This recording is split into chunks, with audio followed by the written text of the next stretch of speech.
Ay, magandang hapon po sa inyo lahat. Yan. Kami ay sail away. Kakaalis lang namin sa Juneau, Alaska. It's sail away. Yan.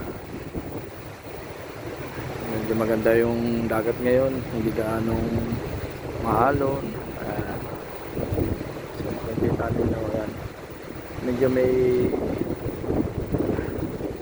yellow pa yung mga bundok, pero pa ubos na rin dahil wala na rin. Ayun, may dalawa itong mga pangpang yate yata yun, yate yak. Okay, so maakaw po ngayon dito sa Alaska. Hanggang dito na lang. Paalam.